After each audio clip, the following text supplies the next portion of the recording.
Екінші дүниежүзілік соғысты соңына жеткізген Квантун армиясына қарсы кеңес әскерлерінің кенеттен жасаған соққысы болды. 1945 жылдың 2 қыркүйегінде Жапония жеңілетінін мойындады. 600 мыңнан астам жапон әскери тұтқындары арнайы лагерлерге бөлінді.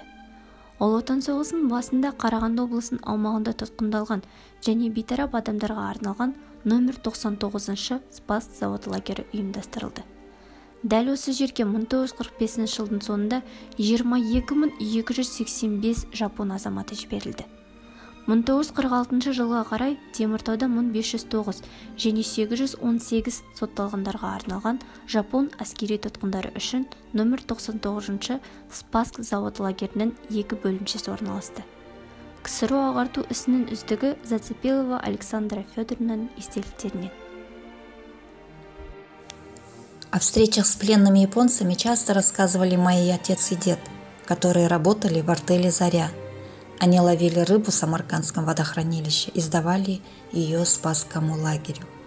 Лагерь японцев размещался на правом берегу водохранилища в старых бараках, оставшихся там еще со времен строительства гидроузла. Бараки аккуратно содержались, около каждого был разбит цветник. Часть заключенных работала на строительстве промышленных объектов, а часть на плантации выращивали овощи. Удивительно, но некоторым пленникам позволялось свободно перемещаться вне лагеря. Ходили они группами, общались с нами, помогали друг другу подбирать русские слова и при встрече почтительно кланялись. Часть своего пайка японцы нередко меняли на рыбу, и я таким образом впервые в жизни попробовала рис. Халық шаруашылығын соғыстан кейін қалпына келтіру қажеттілігіне байланысты әскери тұтқындар өнеркәсіп нысандарының құрылысына тартыла бастады. Теміртауда жапон әскери тұтқындары синтетикалық каучук зауытының, Қазақ металлургия зауытының, Қарағанды аудандық электр станциясының, Самарқанд су қоймасының су торабының құрылысына қатысты. Тұрғын үйлер мен жолдар салды. Қалалық аурухананың бас дәрігері Сенеш Анна Осиповнаның естеліктерінен. Когда после ликвидации лагерей и отправки военнопленных на родину мы пришли в бараки, чтобы сделать санитарную обработку, в одном из бараков мы обнаружили погреб, в котором на специально сделанных полках лежали маленькие кусочки хлеба, покрытые плесенью. Представьте, в каких условиях они выращивали живую культуру пенициллина. В те годы мы, конечно, знали об антибиотиках, но широко их не применяли, так как их было мало и на всех не хватало.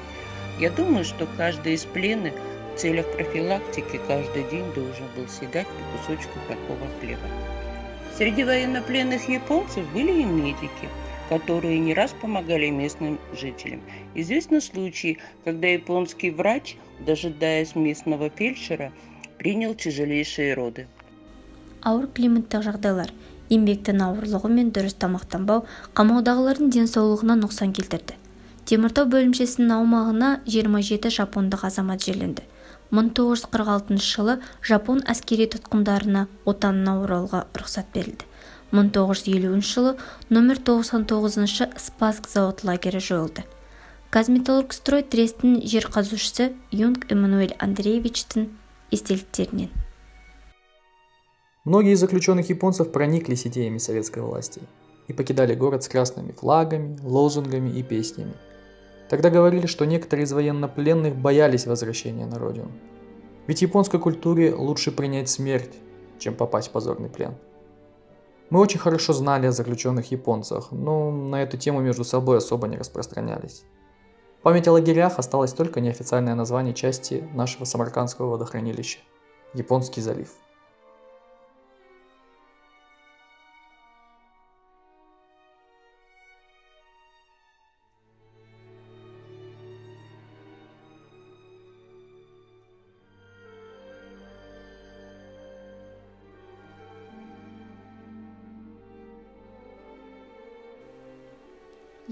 жылдардың басында жапон әскери тұтқындарының сүйектері эксгумацияланды және отанына жіберілді.